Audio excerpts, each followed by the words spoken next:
HTLC का topic जो हमने स्टार्ट किया हुआ था, उसका आज जो हमने पार्ट पढ़ना था वो था फेज 3 स्टेज 3, जिसे हम कहते हैं डिज़ाइन का। लास्ट जो हमने पढ़े थे वो दो थे।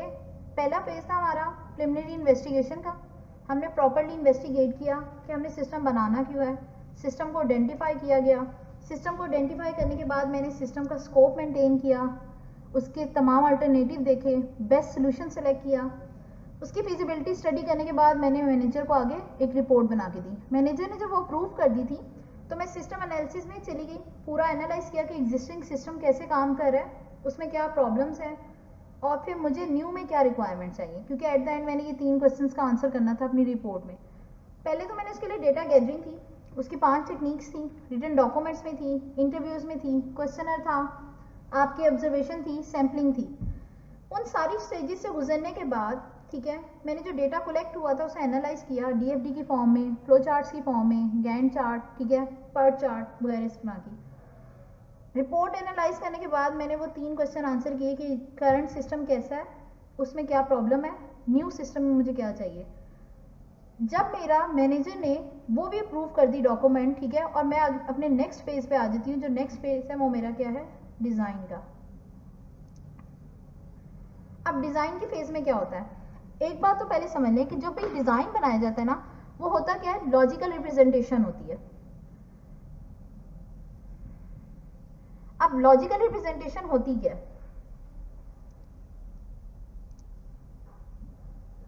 लॉजिकल रिप्रेजेंटेशन ये है कि मैंने अगर 2+2 करना है तो मैंने जस्ट आपको ये बता देना है कि इनपुट A, नीचे एरो बना दूंगी, फिर लिखूंगी इनपुट B, देन आपका फ्लो का एरो, डेटा फ्लो का एरो, ठीक है, यहाँ पे लिख दूंगी C = A+B। इससे क्या पता लग रहा है कि मैं 2 क्या ले रही हूँ, ऑपरेंड्स ले रही हूँ। उन ऑपरेंड्स को लेके मैं इस फार्मूला में डाल रही हूँ और उसका आंसर किस में जा रहा है, C में जा रहा है। एट द एंड मैं आपसे क्या कहूँगी, प्रिंट कर दें C को। ये मेरे क्या था, वर्क फ्लो मैंने आपको बताया कि ये काम कर कैसे रहा है, ये लॉजिकली हो रहा है, वहाँ फिजिकली ऐसे चीज़ प्लेस हो रही है कि नहीं हो रही, मेमोरी में कैसे जा रही है, रैम में गई तो क्या एड्रेस था, CPU में गई तो क्या एड्रेस था, ठीक है, वो हमने अभी आपको डिस्क्राइब किया।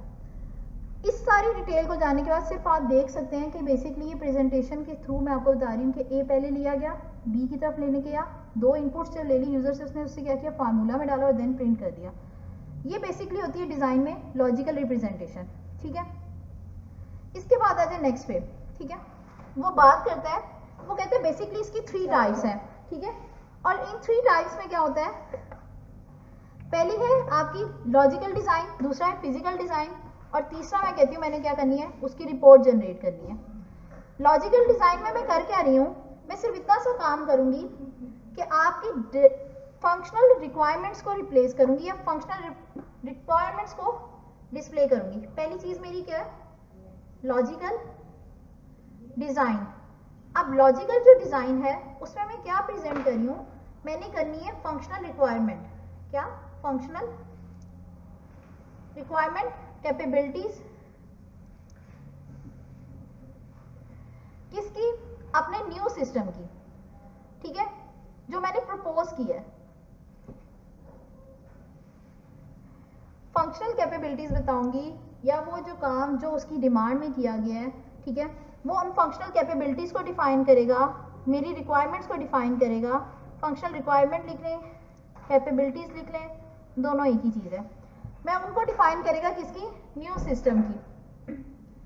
कहते हैं the logical design it describe the functional capabilities of the propose system. The logical design describe the system component and there interaction. System के कंपोनेंट्स और उनका इंटरेक्शन। हर सिस्टम में ना कोई कंपोनेंट्स हैं। जैसे हमने कंप्यूटर सिस्टम की बात की थी, उसमें हमने डिस्कस किया था, इनकी इनपुट होती है, आउटपुट डिवाइसेस होती हैं, प्रोसेसिंग डिवाइसेस हैं आपके, फिर क्या है, स्टोरेज सेकेंडरी भी होती है, प्राइमरी भी होती हैं। इन डिवाइसेस के डिफरेंट जो कंपोनेंट्स हैं बेसिकली ये मिलके एक सिस्टम बना रहे हैं जिसे हम कंप्यूटर सिस्टम कहते हैं। रियल लाइफ सिस्टम पे बात करूँ तो कॉलेज सिस्टम की अगर बात कर रही हूँ, कॉलेज सिस्टम क्या है, एडमिनिस्ट्रेशन, टीचर, स्टूडेंट, ये 3 लोग इंटरेक्ट करते हैं आपस में, देन एक पूरा सिस्टम प्रॉपर वर्किंग में आता है। सॉफ्टवेयर में भी यही हो रहा है। व्हाट्सएप की बात करते हैं, व्हाट्सएप की सॉफ्टवेयर क्या करी है, आपका कॉल का सेटअप, आपका स्टेटस और आपकी क्या है, चैट, ये तीनों क्या करते हैं, आपस में इंटरेक्ट कर रहे होते हैं। जिस नंबर से कॉल आ रही है उसी की चैट में लिखी आएगी कि इस नंबर से आपने कॉल मिस की है, ठीक है। जिसकी चैट थी उसी नाम से आपको स्टेटस शो हो रहा है कि ठीक है इस बंदे का ये स्टेटस है। ये आपस में इंटरेक्ट करते होते हैं, चाहे वो सॉफ्टवेयर की बात करूँ, हार्डवेयर के कंपोनेंट में सिस्टम की बात कर दूँ, एक real life system college system की बात कर दूँ, सिस्टम में कंपोनेंट्स हैं उसके एलिमेंट्स जो उससे आपस में इंटरेक्ट कर रहे हैं। लॉजिकल डिज़ाइन में मैंने सिर्फ ये बताना है कौन सा कंपोनेंट किससे इंटरेक्ट कर रहा है और किससे नहीं। हमने जो एग्जांपल कंसीडर की हुई थी, ठीक है, कल से, उसमें क्या था, हम उसमें कंसीडर करते हैं एक तो ये कि आपकी क्या हो, अटेंडेंस मार्क हो, अटेंडेंस मार्क हो जाए। नंबर 2 अटेंडेंस एडमिन को चली जाए, ठीक है, ये एडमिन मैंने लिख दिया। तीसरा पॉइंट ये था कि मेरी अटेंडेंस ही क्या हो, मैं शॉर्ट फॉर्म में लिख रही हूँ, ठीक है, अटेंडेंस मेरी मार्क होगी, एडमिन को चलेगी और ये क्या होगी, मेन कैंपस चली जाए। 3 रिक्वायरमेंट्स थी मेरी। ये तीनों जो रिक्वायरमेंट्स मेरी थी आपस में इंटरेक्ट करती हैं। जब तक मैं अटेंडेंस मार्क नहीं करती वो एडमिन को सेंड नहीं होती है। कोई टाइम लिमिटेशन होती है कि ठीक है 2 आवर्स के अंदर एडमिन उसे क्या करेगा, मार्क कर देगा, ठीक है, कि वो चेक होगी है। उसके बाद मैं उसको एडिट नहीं कर पाऊंगी। जब मेरी अटेंडेंस मार्क होने के बाद अप्रूव होगी एडमिन से, मैं उसे क्या कर सकती हूँ, एडिट नहीं कर सकती। वो एडमिन मार्क करने के बाद उसे क्या करेगा, डे एंड पे मेन कैंपस सेंड कर देगा। इन तीनों ने क्या करना है, आपस में इंटरेक्ट करना है। ये इंटरेक्शन मैं लॉजिकल रिप्रेजेंटेशन में, जैसे भी 2+2 मैंने दिखाया, मैं इस लॉजिकल डिज़ाइन में रिप्रेजेंट करूंगी। इस डिज़ाइन के फेज में फंक्शनल कैपेबिलिटीज ये 3, इन तीनों ने आपस में इंटरेक्ट कैसे करना है, सिस्टम के कंपोनेंट्स कह लें, सिस्टम के एलिमेंट्स कर दें, या जो भी उसकी फर्दर डिस्ट्रीब्यूशन आपने किया आप इसे कंसीडर कर सकते हैं। कहते हैं बेसिकली ये क्या है, ये 2 चीज़ें टूल्स यूज करके किया जा सकता है काम। एक टूल का नाम उसने दिया हुआ केस, गो कि ये मेन पॉइंट्स में नहीं आता। अगर आपने 2 नंबर के याद करना है तो एग्जाम्पल डिपेंड कर रहा है कि आप याद करेंगे कि नहीं, ठीक है, नॉट कंपल्सन। केस क्या है, computer aided software engineering tool. Computer aided software engineering tool जो यूज़ होता है बेसिकली लॉजिकल डिज़ाइनिंग के लिए, ठीक है। उसके बाद आ जाता है दूसरा आपका क्या है, प्रोजेक्ट मैनेजमेंट सॉफ्टवेयर, जिसे हम MS सॉफ्टवेयर, MS प्रोजेक्ट भी कहते हैं। गैंट चार्ट है, पर्ट चार्ट है और डायग्राम्स है, ठीक है। हम ये यूज़ करते हैं ताकि हम क्या कर सकें, आपको रिप्रेजेंट कर सकें अपना लॉजिकल डिज़ाइन, ठीक है। फिर आ जाए नेक्स्ट पे, यहाँ पे मेरा लॉजिकल डिज़ाइन कंप्लीट हो गया है। मैंने अपनी फंक्शनल रिक्वायरमेंट क्या, अपनी कैपेबिलिटीज़ बता दी न्यू सिस्टम की, डिज़ाइन करके वो 3 कंपोनेंट 4 जितने भी थे आपके, आपने वो क्या किया, उनका इंटरेक्शन बता दिया। हमने डिफरेंट टूल्स यूज़ किए, उनके थ्रू वो चीज़ क्या होगी, क्लियर हो गई। जब मेरा लॉजिकल डिज़ाइन कंप्लीट हो जाएगा ना, मैं तब चली जाऊंगी अपने नेक्स्ट पे। और नेक्स्ट डिज़ाइन इसी डिज़ाइन फेज का पार्ट है, हम उसे कहते हैं क्या, फिजिकल डिज़ाइन, ठीक है। अब ये फिजिकल डिज़ाइन क्या है, लॉजिकल में मैंने सिर्फ ये बता दिया था कि मेरे कंपोनेंट्स कौन से और कैसे आपस में इंटरेक्ट कर रहे हैं। फिजिकल डिज़ाइन में ये करूँगी, डिस्क्राइब करूँगी वो जो मेरे कैपेबिलिटीज़ थी वो मुझे डिलीवर कैसे होंगी, ठीक है, हाउ द कैपेबिलिटीज या रिक्वायरमेंट, ठीक है, दोनों लिख सकते हैं, कैपेबिलिटीज या रिक्वायरमेंट, डिलीवर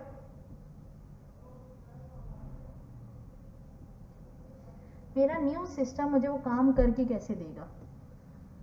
यहाँ पे तो मैंने आपको कंपोनेंट्स से बताया ना कि उन्होंने आपस में इंटरेक्शन किया है। अब मैं बताऊंगी कि जब मैंने टीचर ने क्लास में जाके अटेंडेंस मार्क की है, ठीक है, उस क्लास का टाइमिंग थी, ठीक है, 9 बजे के। अब 9 बजे मेरी क्या हुई है, अटेंडेंस मार्क हो गई है मेरी तरफ से। एडमिनिस्ट्रेशन ने उसे 11 बजे क्या कर देना है, अप्रूव कर देना है। अब 11 बजे अप्रूव होने के बाद आप उसे क्या कर सकते हो, एडिट नहीं, वो क्या करेगा, एक पूरी रिपोर्ट एनालिसिस की बनाएगा जिसमें पीजी आ जाए, ठीक है, पीजी 1 2 3 जितने भी हैं, ठीक है, पूरे वो एक सेक्शंस की, ठीक है, पीबी, पीजी और पीबी, ये सब की अटेंडेंस को क्या करेगा, पूरे आईसीएस की मर्ज करके एक रिजल्टेंट अटेंडेंस की रिपोर्ट बना के कि जी हमारी जो अटेंडेंस थी वो 93% रही है, ये रिपोर्ट मेन कैंपस भेज देगा।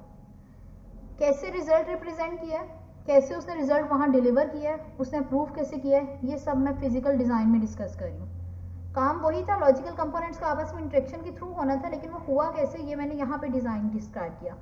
इसमें मैं पूरी डिटेल में बताऊंगी क्या जी, कि मेरी फर्स्ट पे इनपुट रिक्वायरमेंट क्या थी, ठीक है, इनपुट के दौरान मेरी रिक्वायरमेंट्स क्या थी कि मुझे अटेंडेंस चाहिए, ठीक है, वो अटेंडेंस भी मार्क हो, रोल नंबर क्लिक हो, ठीक है, और उसमें डेट भी गिवन हो।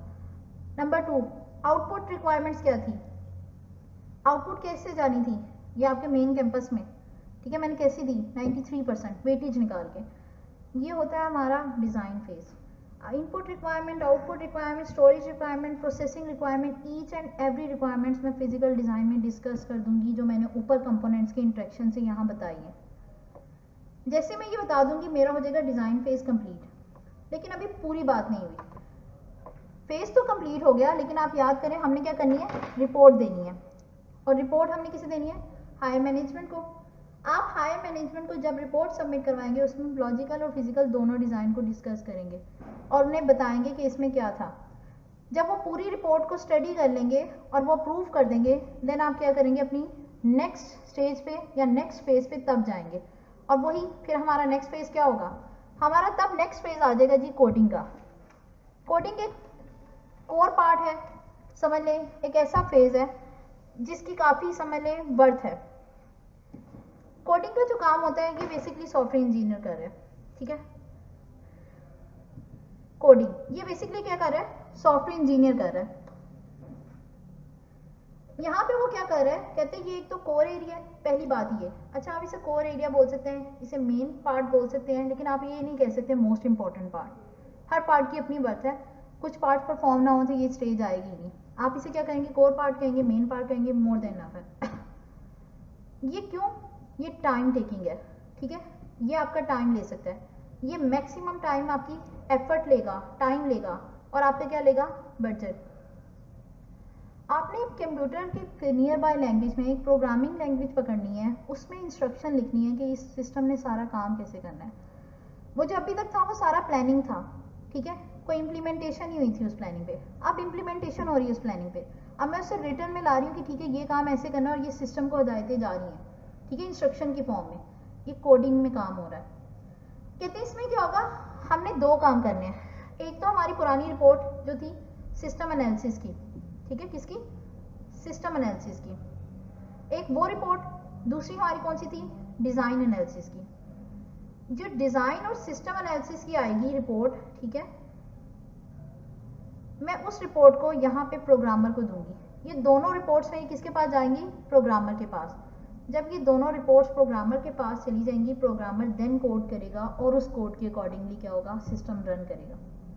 मेरा ऑलमोस्ट पूरे प्रोग्राम या सॉफ्टवेयर की कोड जो होगा ना, वो इसी फेज में हो जाएगा। यहाँ पे एक चीज़ उन्होंने मेंशन की है, तो ये कह दिया कि कोडिंग है, कोर एरिया है, टाइम टेकिंग होगा, एफर्ट्स जाएंगी, इसमें आपका बजट भी जाएगा काफ़ी, ठीक है। इसलिए हम इसे मेन कहते हैं। यहाँ पे ज़्यादा इफेक्ट पड़ता है, आपकी कॉस्ट पे, एफर्ट पे, आपके बजट पे ज़्यादा इफेक्ट पड़ रहा है। कहते हैं दो रिपोर्ट्स में दूंगा प्रोग्रामर को सिस्टम एनालिसिस का, एक प्रिलिमिनरी इन्वेस्टिगेशन छोड़ के, क्योंकि वो मैनेजर ने प्रूव कर दिया, I am okay with that. System analysis और डिज़ाइन ये तो प्रोग्रामर को मिल जाएंगी, वो कोड करेगा। प्रोग्रामर जब कोड करता है तो वो यहाँ पे चीज़ मेंशन करते हैं, उन्होंने मेंशन की है जो आपने पीछे सॉफ्टवेयर में पढ़ी थी, क्या चीज़, पैकेज सॉफ्टवेयर। अब पैकेज सॉफ्टवेयर क्या थी, अगर आपको याद करें तो पैकेज सॉफ्टवेयर एक ऐसी सॉफ्टवेयर थी जो बेसिकली पब्लिकली अवेलेबल थी। हम पब्लिक के लिए वो बनाते थे, और वो बना के क्या करते थे, मार्केट में रख देते थे। हम कहते थे ऑफ द शेल्फ या रेडीमेड, ये दो लफ्ज़ उसके लिए यूज़ हुए थे। हम इन दो लफ्ज़ों को यूज़ करके कह रहे थे कि ठीक है, ये जो सॉफ्टवेयर है, अगर ये जो डेवलप कर रहा है, ये किस पे कर रहा है, पैकेज सॉफ्टवेयर पे कर रहा है, इट्स मीन वो कंपाइलर यूज़ कर रहा है। कोई भी जो लैंग्वेज यूज़ करते हैं उसके कंपाइलर बने बनाए पैकेज सॉफ्टवेयर की फॉर्म में हम रेडीमेड रख देते होते हैं, जो चाहे उन्हें इस्तेमाल कर लेते हैं। थर्ड फेज डिज़ाइनिंग, उसके बाद हमने पढ़ा कोडिंग, जो कोर एरिया था, मेन एरिया था, time taking, effort and budget, तीन चीज़ें इसमें बड़ी मेन आती हैं।